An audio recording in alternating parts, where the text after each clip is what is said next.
We got some breaking news here. Brian Gray reporting that Bitcoin has dropped under the 70,000 level on Thursday, February 5th, and charting multi-year lows.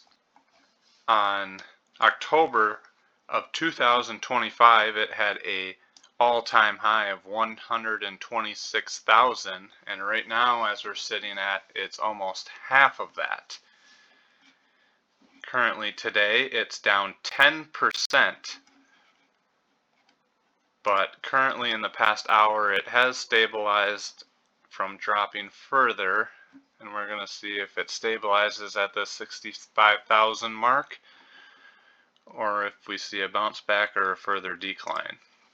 In the past week, we've had a 21% decline, and in the past month, we're at 30% down, almost $30,000. As precious metals also saw a significant sell-off recently, Bitcoin ETFs briefly gained 562 million influx early in the week, but outflows have contributed to the surge since, reaching nearly 2 billion total over the past month.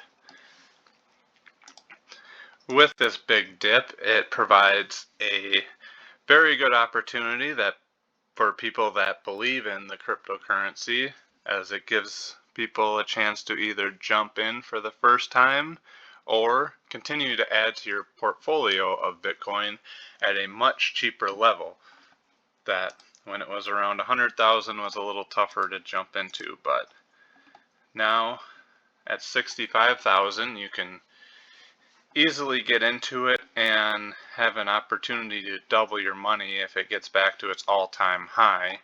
And we will see next week. We might circle back on this and see how Bitcoin responded to this big dip and get into a little more cryptocurrency talk.